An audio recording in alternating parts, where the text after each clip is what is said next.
한 가지만이라도 족하다라는 제목으로 하나님 말씀 증거하겠습니다. 우리 먼저 아까 봉독했던 여호수아 24장 15절 다시 한번 우리 화면 보시고 함께 읽겠습니다. 시작. 만일 여호와를 섬기는 것이 너에게 좋지 않게 보이거든 너희 열조가 강 저편에서 섬기던 신이든지 혹 너희의 거하는 땅 아모리 사람의 신이든지 너희 섬길 자를 오늘날 택하라. 오직 나와 내 집은 여호와를 섬기겠노라. 아멘. 하나님은 우리가 주님을 위해 많은 것 하기보다는 한 가지라도 진심으로 하는 헌신과 봉사를 기뻐 받으십니다. 오늘 저는 마르다 그리고 마리아의 이야기를 통해서 하나님이 기뻐 받으시는 헌신과 봉사에 대해서 살펴보면서 은혜를 나누고자 합니다. 첫 번째는 상냥한 애정의 마음을 우리 하나님께서 기뻐 받으십니다. 자, 어떤 마음이라고요? 상냥한 애정의 마음. 누가복음 10장 38절에 저희가 길 갈 때에 예수께서 한 촌에 들어가심에 마르다라 이름하는 한 여자가 자기 집으로 영접하더라 그랬습니다. 예수님이 이 베다니에 있는 한 가정을 방문했습니다. 근데 여기 누가는 이 촌이라고 그랬는데 지명을 이야기하지 않았어요. 그런데 거기가 베다니였습니다. 저희 교회 우리 성경 주석에는 이렇게 설명을 했는데 한 촌, 누가는 지명을 말하지 않았지만은 이곳은 마리아와 마르다 그리고 나사로가 살고 있던 베다니였다.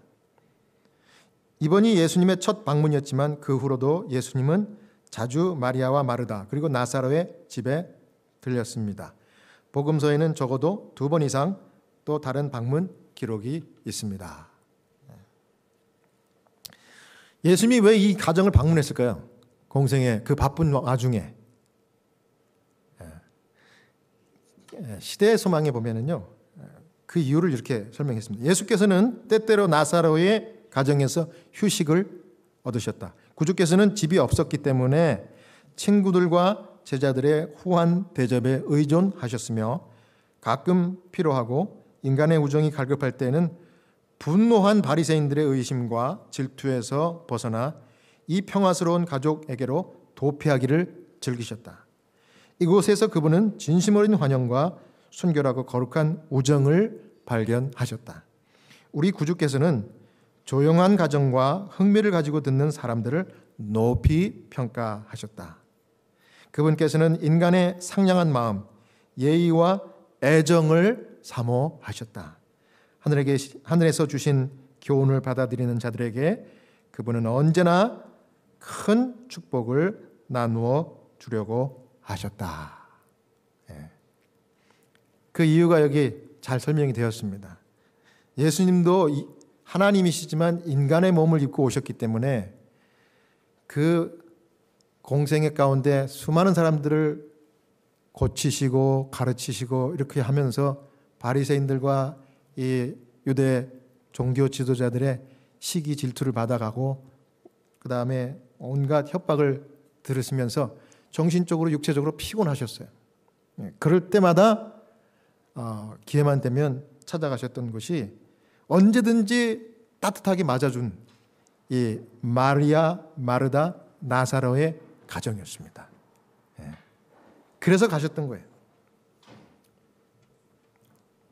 우리 예수님이 히브리서 4장 15절에는 이렇게 설명했습니다. 예수님에 대해서 우리에게 있는 대제사장은 우리 연약함을 체휼하지 아니하는 자가 아니요 모든 일에 우리와 한결같이 시험을 받은 자로 돼 죄는 없으시니라. 그러니까 인간의 모든 필요를 아실 뿐만 아니라 직접 경험하셨어요. 배고플 때 배고픔을 경험하셨고 또 피로하셨고 저와 여러분들처럼 모든 것들을 다 경험하셨는데 그 예수님 자신도 그래서 그 공생의 피곤함과 또 괴로움 가운데 여기 상냥한 마음, 예의와 애정의 마음을 사모했기 때문에 마르다, 마리아, 나사로의 집에 방문했다는 거예요. 개인적인 필요에 의해서. 그러니까 이 말은 무슨 말이에요? 그 가정의 식구들은 다 어땠다? 예수님에게 상냥했고 예의가 있었고 애정을 쏟아부었대요. 그래서 예수님은 이 사랑스러운 가정에서 무장해제하는 그런 쉼을 얻었던 것 같아요. 진정한 애정과 이 케어를 받으셨던 것 같아요. 제가 이 예수님의 이런 모습들을 생각할 때마다 늘 이렇게 떠오르는 분이 한 분이 전에도 한번 제가 말씀드린 것 같은데, 제가 지금부터 40년 전 제가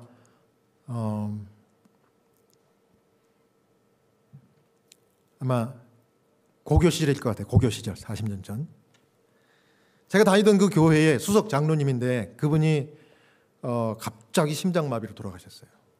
안식일 지나고 그 안식일 지나고 그날 토요일 날 저녁에 주무시다가 돌아가셨어요. 그때는 굉장히 충격이었는데 그때 최근에 이제 그 가족들에게 이제 여쭤보니까 그때만 해도 제가 어려서 그분이 굉장히 나이가 많이 드신 것으로 생각을 했어요. 근데 50대 초중반이었대요. 그러면 지금 제가 50대 후반이니까 저는 이제 60을 바라보는데 저보다 더 어린 나이에 그분이 돌아가신 거예요. 근데 그렇게 돌아가신 게 충격이 아니라 그분에게 받았던, 그분이 수석 장로였어요. 그 한국에 제가 큰 교회를 다녔어요. 굉장히 큰 교회 다녔습니다. 그러니까 어렸을 때부터 다녔으니까 그냥 다 가족이에요. 근데 그 어른이 돌아가시니까 온 교인들이 너무나 슬퍼하고, 마치 모세가 죽었을 때 그 이스라엘 백성들이 슬퍼하는 것처럼 그랬어요. 장례식이. 왜 그런가 하면 이분은 수석 장로기 때문에 그게 아니라 이분은 무슨 말씀을 한번 목사님 부탁을 해서 이제 금요일 저녁에 이제 시간을 부탁하면은 말을 잘 못해. 그래서 떠듬 답답하게 얘기해요. 언변이 없으신 분이에요. 근데 이분의 강점은 뭐냐면 뒤에서 어려운 사람들을 챙겨주고 또 가난한 그 대학생들을 학비도 막 이렇게 보조해주고 이런 일을 많이 했어요. 알리지도 않으면서. 저도 받았어요. 목사님이 한 번은 저를 부르더라고요. 안식일날 예배를 딱 마치더니 우리 성전도사님 일로 오세요. 예, 이거 받아. 며칠 있으면 다음 학기 신학과 그 학비 내야 되지? 예, 이거 받아. 이게 무슨 돈인데요? 묻지 마. 이거 나한테 전달하라고 주신 분이 우리 교인인데 알리지 말라고 그랬어. 그냥 하나님께서 주셨다고 믿고 우리 다음 학기 열심히 공부해서 하나님의 훌륭한 종이 되길 바란다고 그 말만 하래. 40년이 지났는데도 아직도 그분이 누군지 몰라요. 제가. 근데 그분 가족에게 2년 전에 가가지고 제가 그 동생 장로님을 만났어요. 그분도 이미 80이 넘으시네요. 동생 장로님도 이미 80이 넘으셨어요. 제가 그 40년 전에 이 학비를 누군가에 의해서 목사님을 통해서 받았는데, 그래서 제가 공부를 잘 마치고 이렇게 목사가 됐는데, 이제 제가 좀 그 은혜를 좀 갚고 싶은데, 그분이 누군지 아세요? 장로님은? 저는 이제 그 가족이니까 틀림없이 그 가족들을 알아요. 물어봤어요. 그때 그 장로님, 동생 장로님 뭐라 하는지 아세요? 성 목사님, 그거 알려고 하지 마세요. 그게 무슨 은혜가 됩니까? 하나님께서 주신 거라고 생각하세요. 그러더라고. 근데 그렇게 말했지만 내 형님, 돌아가신 내 형님이 주셨어요. 그렇게 말하는 것 같이 들렸어. 그분은요, 직원에 들어오잖아요. 아무 말씀도 안 하셔. 근데 앉아있으면, 그분이 없이 직원회를 하면 장로들이 30명이 있습니다. 그럼 장로들이 다 직원에 들어올 수 있어요. 네. 그러면 무슨 안건을 하나를 놓고 의논을 하잖아요. 1시간도 좋고 2시간도 좋고 막 이렇게 의논이 될 때는 이게 뭔가 막 잘 조율이 안 된 거야. 그래서 막 어쩔 때는 언성도 높아지고 직원회가 험악해져요. 네. 그래서 그 교회 담임 목사를 하고 나면 흰머리가 이렇게 많아집니다. 마치 미국 대통령이 이렇게 한 회기를 하니까 흰머리가 확 나잖아요. 이런 것처럼. 그런데 그 장로님이 와서 앉아만 계셔도 아무도 찍소리 안 해. 그리고 그 장로는 늘 웃어요. 늘 돕고. 우리 집에 놀러 와. 그럼 제가 늘 갔어요. 왜냐하면 그 아들이, 큰 아들이 나하고 이 초등학교 때 동창이에요. 그 집에 가면 내 집같이 그렇게 편하게 해주시고 너무 잘해요. 제가 그 집에 몇 번 놀러 갔을게요. 셀 수도 없이 갔어요. 안식일 끝나면 무조건 그 집에 간 거예요. 가면은 너무 좋은 거예요. 아들처럼 그렇게 좋아요. 근데 그분이 그렇게 돌아가셨습니다. 여러분 그렇습니다.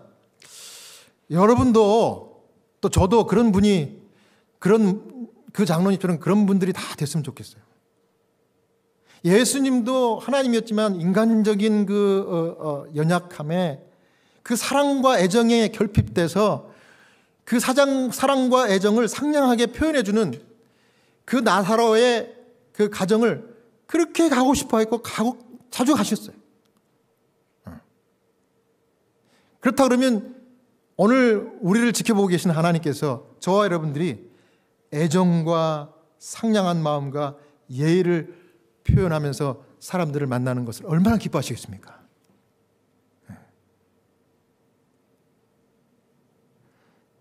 저는 그래서 우리 교회 성도들 한 분 한 분이 그 존재 자체만으로도 정말 마음이 따뜻하고 분위기가 확 이렇게 온화해지는 이런 정말 하나님이 기뻐하시는 그런 상냥하고 예의가 있고 애정의 마음을 품는 신실한 종들이 다 되기를 간절히 소원합니다. 네. 그럼 그 다음부터는요, 이 교회가 성장하냐, 이 교회가 문을 닫냐 이런 거 걱정할 필요가 없을 것 같아요. 왜냐하면 그냥 이게 전달이 되니까 에너지가 와서 한번 보면 예배 드려보면 너무 좋은 거야. 저는 그런 교회를 꿈꿉니다. 그 다음 두 번째는요, 은혜를 구하는 마음입니다. 근데 이 은혜는 그냥 은혜가 아니라 나로 영생에 이르게 하는 그 하나님의 은혜를 갈구하는 마음이에요. 굉장히 중요한 그 포인트입니다. 우리 하나님께서 우리에게 원하시는, 우리가 갖기를 원하시는 마음, 이 두 번째입니다. 은혜를 구하는 마음이에요. 나의 영생과 관계된 거예요. 누가복음 10장 42절 우리 같이 읽겠습니다. 시작. 그러나 몇 가지만 하든지 혹 한 가지만이라도 족하니라. 마리아는 이 좋은 편을 택하였으니 빼앗기지 아니하리라 하시니라. 누가 예수님을 초청했을까요? 마르다가 초청했어요. 언니가. 마르다는 이 성경을 이렇게 읽으면서 추측해 보건대 아주 적극적인 열정이 있고 정말 헌신 봉사에 타고난 그런 아주 체질, 손님 대접하기를 너무나 좋아하는 그런 사람이었습니다. 근데 예수님 초대했어요. 근데 초대하고 이제 보니까 접대에 필요한 잡다한 일들을 이렇게 하고 이렇게 하는데 그것에 대한 압박감이 온 것 같아요. 압박감이. 그래서 어수선하고 경황이 없었어요. 누가복음 10장 봅니다. 39절, 40절. 어떤 상황이었을까? 그에게 마리아라는 동생이 있어 주의 발치에 앉아 그의 말씀을 듣더니 마르다는 준비하는 일이 많아 마음이 뭐한지라? 분주한지라. 예수께 나아가 가로되 주여 내 동생이 나 혼자 일하게 두는 것을 생각하지 아니하시나이까? 그를 명하사 나를 도와주라 하소서.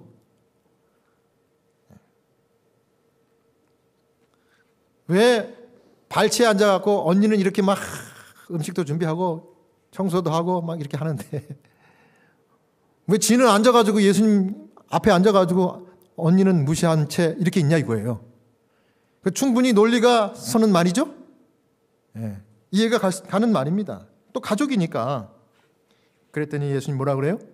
누가복음 10장 41절에 주께서 대답하여 이르시되 마르다야 마르다야 네가 많은 일도 염려하고 근심하나. 그렇게 합니다. 여기 예수님이 왜 마르다를 한 번 부르지 않고 두 번 불렀나요? 그거는 두 번 반복해서 부르시는 예수님의 애정의 표현이었어요. 마르다야, 마르다야 이렇게 소리쳐서 부른 게 아니라 마르다야, 마르다야. 애정으로, 그 관심으로. 그러면서 뭐라 그래요? 네가 많은 일로 무엇하고 근심한다고요? 염려하고 근심하나. 여기 염려하고 요 단어가요, 헬라어로는 요겁니다. 메림 나오. 이건 뭐냐면 이 나를 염려하는 게 아니라 다른 사람을 신경 쓴다, 이런 뜻입니다. 쉽게 얘기해서. 그래서 고민하고 근심하는 거예요. 그게 무슨 얘기입니까? 상대방이 이렇게 해야 옳은데, 지금 이 순간에 내 생각에는 내 생각과 같이 안 하고 있는 저 사람이 너무 어리석고 너무 마음 가운데 불편한 거야.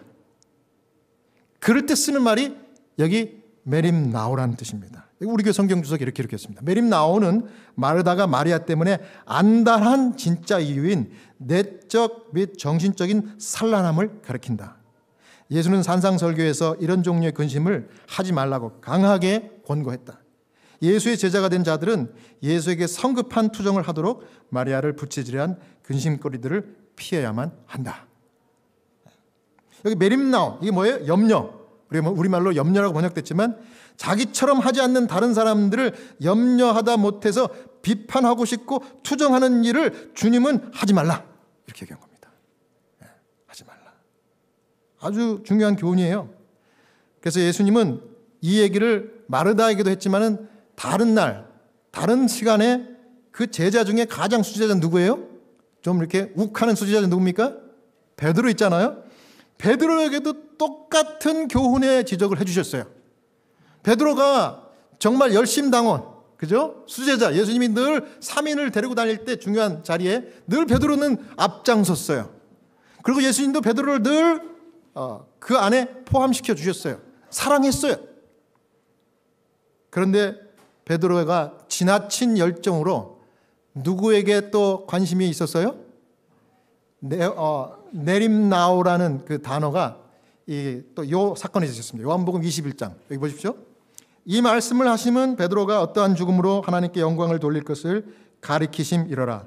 이 말씀하시고 베드로에게 이르시되 나를 따르라 하시니 베드로가 돌이켜 예수의 사랑하시는 그 제자가 따르는 것을 보니 그는 만찬석에서 예수의 품에 의지하여 주여 주를 파는 자가 누구니까 묻던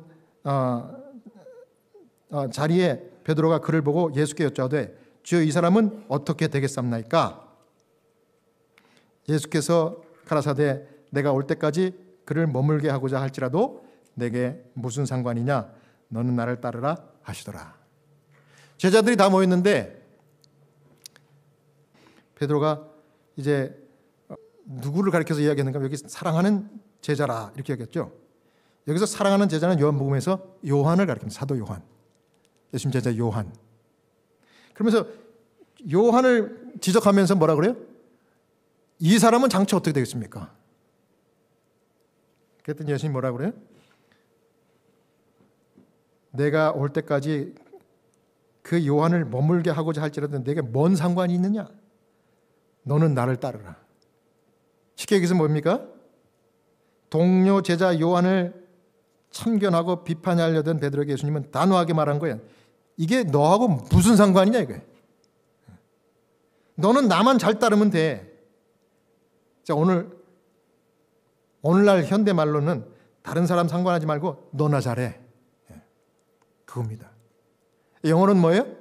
This is none of your business.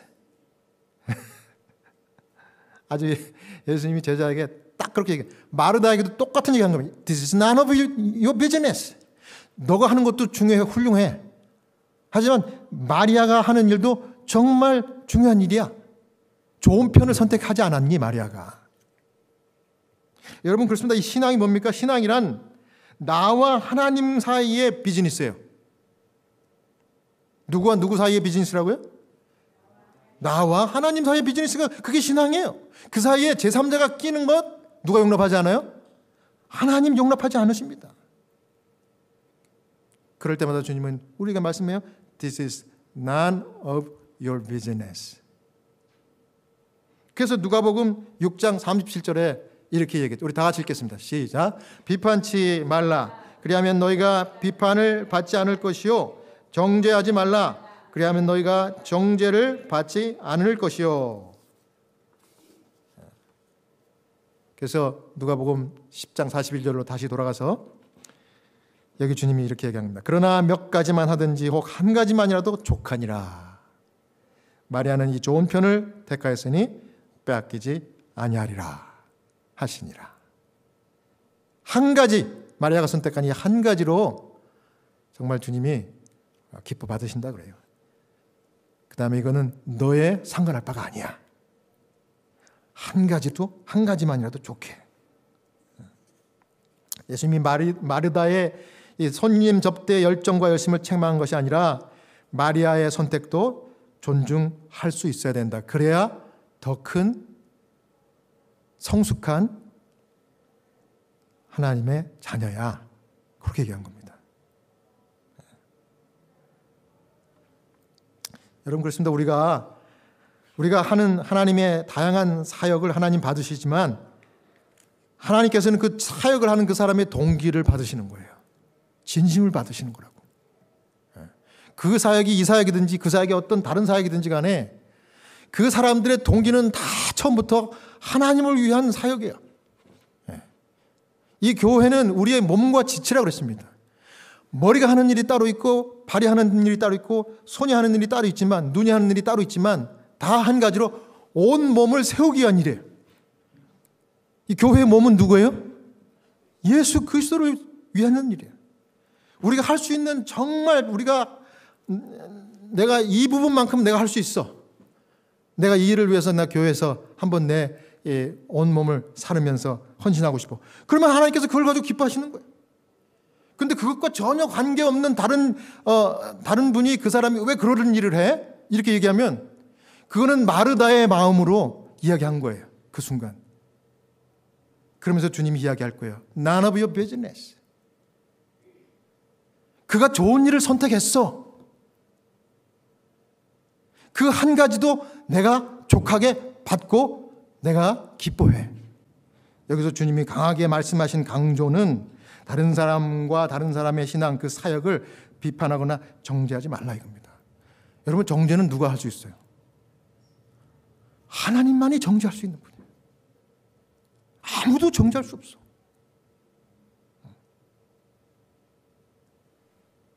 그러면서 마리아의 선택을 칭찬까지 하면서 아주 마리아를 높입니다. 여기 보십시오.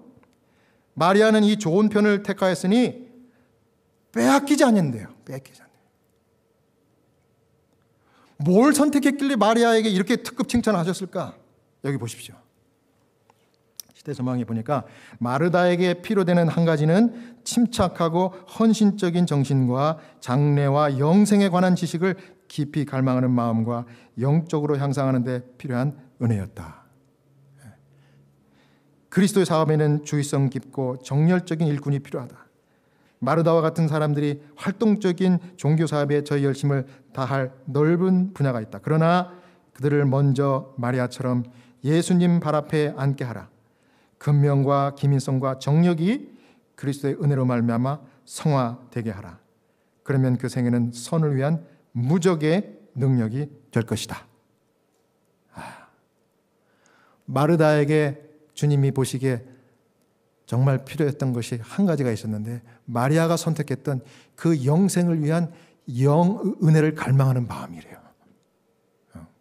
그래서 예수님이 피곤했지만 예수님 가까이 와서 그 예수님 발 아래서 예수님의 어떤 말씀이라도 놓치지 않고 들으려고 하는 그 마리아의 그 태도, 그 눈빛을 보고 예수님이 그 피곤이 사라졌대요. 예수님을 사역할 수 있게끔 예수님을 또다시 움직이게 한 이 마리아가 정말 너무나 사랑스럽고 기뻤어요. 근데 쉬러 가셨는데 거기서 또 말씀하신 거예요. 우리가 하나님을 감동시키는 것은 바로 이런 것입니다. 우리의 연약함을 고백하고 우리가 영생을 갈급하는 하나님의 은혜, 그분의 보혈 이외에는 우리를 구원할 수 없잖아요. 그거를 사모하는 마음을 갖는 것, 그것이 우리 하나님께서 기뻐하시는 거라고.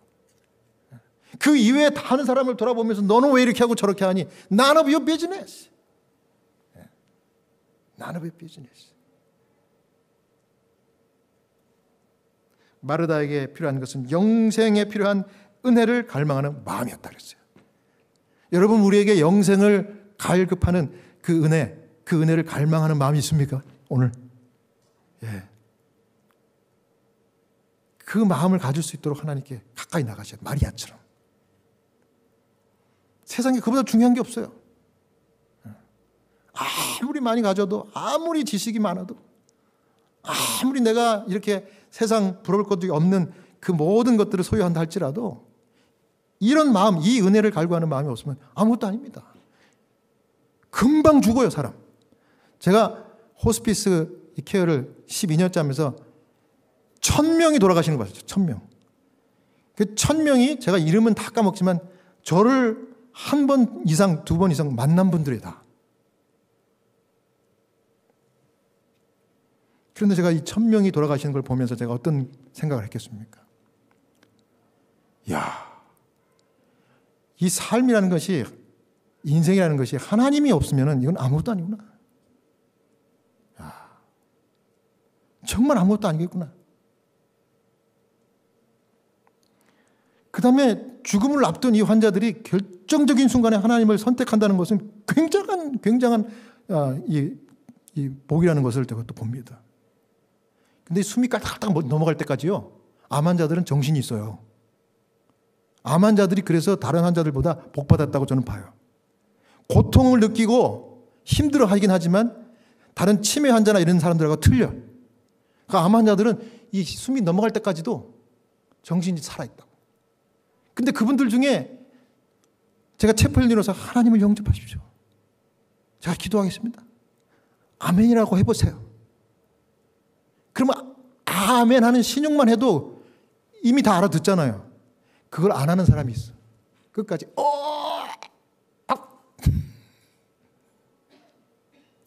너무나 가슴이 아파요.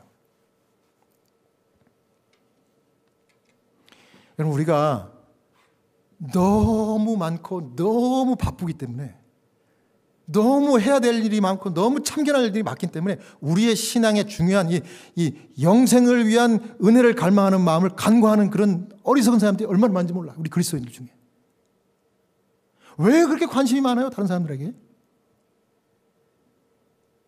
정작 내 영혼은 하나님을 갈망하지 않으면서 그런 분들 많아요. 어저께 만난 환자분이 한 분 계세요. 근데 이분이 깜짝 놀랐어요. 내가 그 처음 환자로 이렇게 호스피스 리스트에 딱 올라왔는데,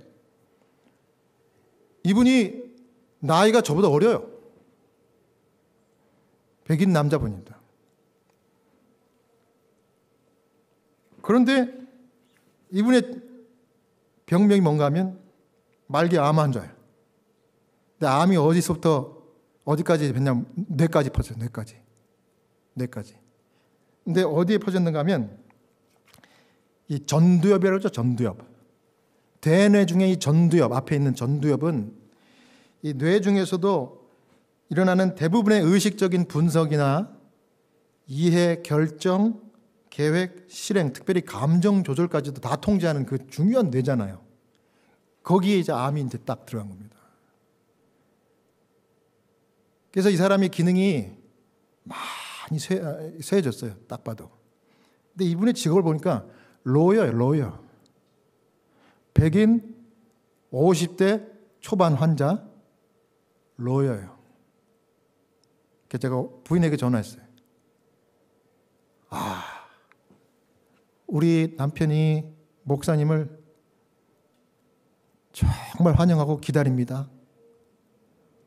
내일 오셔서 꼭 좀 만나주세요. 그런 이야기를 하길래 제가 기도를 간절히 갔어요. 갔더니 그 집이 정말 좋더라고. 안방에 이제 침대에 누웠는데 이 환자가 걷지도 못해요. 딱 누웠는데 안방이 막 진짜 우리 여기 우리 교회 본당 절반만 해. 안방이 그렇게 커요. 부인이 나한테 촥 에스코트를 하고 자기는 좀 이야기하시라고 제가 나가 있을게요. 그러더라고. 오케이. 그래서 내가 인사를 하고 저거 했더니 고맙대요. 활짝 웃더라고. 그런데 참 인상적인 게 뭐냐면 이렇게 침대에 이렇게 앉아 있는데 침대 맞은편에 화이트보드를 딱 세워놨어. 자기가 볼 수 있게. 그러면서 2주 계획표가 거기 있는 거야.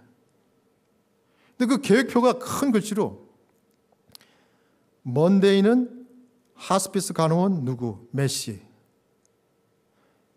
튜즈데이는 하스피스 소셜워커 누구누구. 제가 간 그날 하스피스 채플린 브라이언 오전 11시 딱 써있더라고요. 오전 11시에 간다고 부인하고 약속했거든요.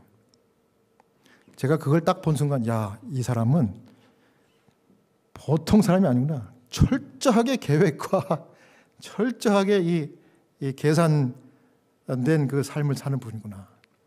아니야 다를까 자기가 어떻게 로여가 됐고 어떻게 와이프를 만났으며 어떻게 자녀를 둘이나 낳아가지고 그 자녀들이 지금 어떤 그 하이 클래스에서 지금 일을 하고 있고 이런 걸 쫙 얘기합니다. 이야 부럽더라고. 완전히 진짜 화이트 칼라에 진짜 일사천리로 정말 성공 승승장구를 했어요. 와이프도 그 로스쿨에서 만났대요. 로스쿨에서 캠퍼스 CC야 CC 캠퍼스 커플. 근데 그 와이프가요 진짜 이쁘게 생겼더라고. 이 남자도 핸섬 가이. 너무 잘생겼. 예의도 얼마나 바른지 몰라. 무슨 로여였습니까? 그랬더니 뭐 제가 인슈런스 컴퍼니를 프로텍트하는 로여래. 인슈런스 컴퍼니. 제가 암 걸릴 때까지 했대. 그런데 참 희한한 그걸 제가 발견했는데 이야기를 저랑 이렇게 하면서 그 손에 뭐를 만지작거리고 있어요. 제 얘기를 들으면서 이거 뭘까요, 이거? 자기 개인 휴대전화 이거 가지고 계속해서 문자를 누군가 하고 주고 받는 거야. 누군가 막. 보니까 아직도 로여로서 아직도 일을 하고 있는 거야. 내 세상에 그런 호스피스 환자 처음 봤네 진짜. 내가 그래서 야 이분이 지금 이게 문제구나. 그래서 내가 물어봤어요. 지금 당신 컨선 뭘 제일 염려합니까? 그랬더니 갑자기 눈물을 뚝뚝뚝 흘리면서 I'm really concerned my family. 자기가 이제 오늘 아니면 내일 죽을 건데 곧 죽을 건데 내가 죽으면 내가 죽음으로 인해서 내 2 아들 딸과 내 사랑하는 와이프가 나를 잃고 얼마나 슬퍼할까 어떻게 살아갈까 그게 걱정이래.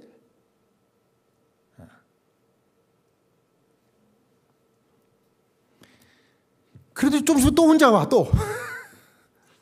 또 어디서 회사에서 문자 오니 막 이분이 걱정이 너무너무 많은 거야.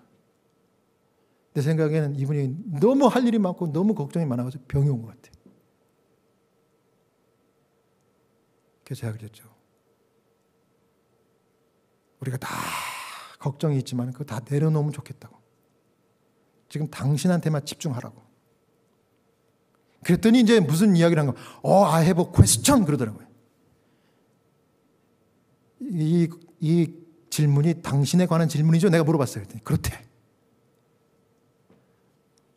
그래서 무슨 질문인데요? 그랬더니 목사님, 내가 교회는 요즘 안 다니지만 어렸을 때 베프티스트 침례교회 애로 내가 태어나가지고 자랐는데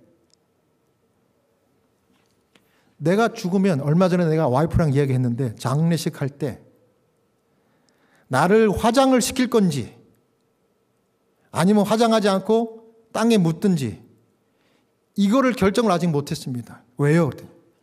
My wife is Catholic. 목사님 아시잖아요. 우리 와이프는 절대 반대합니다. 그러면 부활할 때 부활 못한대요. 자기 입으로 똑바로 나한테 그렇게 얘기한 거 내가 전달하는 거예요. 목사님은 어떻게 생각하세요? 목사님은 성직자니까 성서적인 대답을 해주세요. 그러더라고요. 물어봤으니 제가 대답해야죠. 하나님은 창조주십니다. 생명이요 부활이십니다. 무에서 아담을 창조한 것처럼 하나님이 생명을 취해 가시면 죽는 건데, 그러면 몸이 다시 흙으로 돌아가고 nothing. 사람이 화장을 해서 죽든 화장하지 않고 몸을 그냥 땅에 묻든 다 흙으로 돌아갑니다.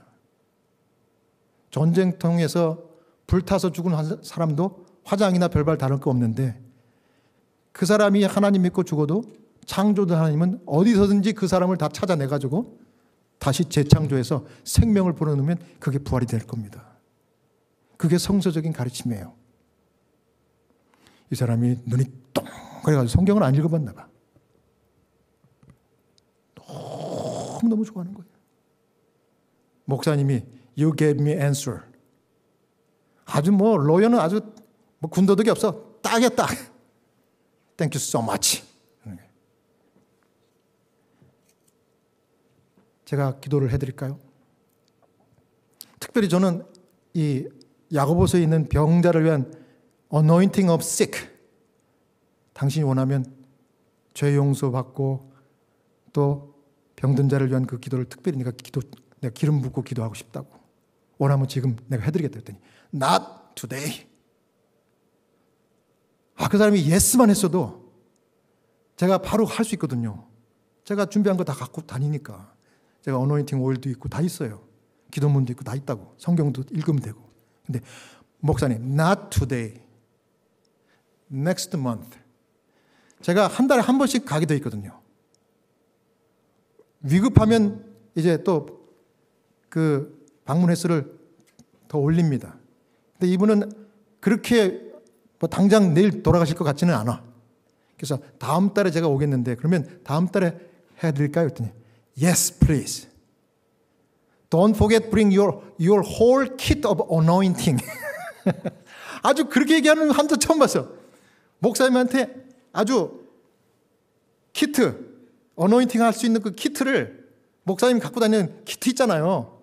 그 장비를 다 갖고 오는 걸 잊지 마세요. Okay. I'll promise you I'll come back. Bye.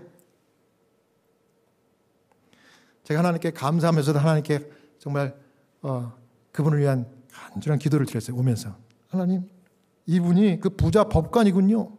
너무 할 일이 많아. 아직도 이분은 자기가 그 죽음이 임박한 것을 아직도 홀드하고 있으면서 자기가 그동안 쏟아부었던 그 삶의 그 모든 복잡한 것들, 그 마치 마르다처럼 너무 많은 것에 몰두하다 나머지 자기에게 더 중요한 그 일은 간과한 채 그러고 있던 거예요.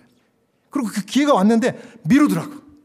모르겠어요. 하나님께서 두 번째 그분을 만날 수 있게 그 생명을 붙들어 주실지 아니면 그 전에 거두실지 저는 모르겠어요.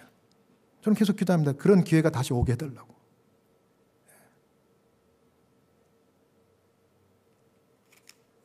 여러분, 우리 하나님께서 우리에게 바라시는 것은 우리가 여기서 현재 잘 먹고 잘 살고 우리가 행복하게, 야 좋다, 정말 이보다 더 좋을 수 없다, 이거 아니에요. 뭡니까? 영생으로 인도하는 은혜를 갈망하는 마음이에요. 이거 하는 것만 잘하면 되는 거예요.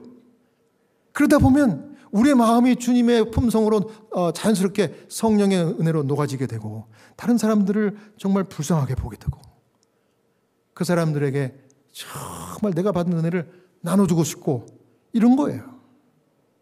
그러다 보면 주님께서 우리에게 더 큰 능력 주시고 우리를 통해서 더 많은 영혼들을 주님께로 이끄는 겁니다. 그게 가장 좋은 것을 선택했다는 마리아를 향한 예수님의 칭찬이었어요.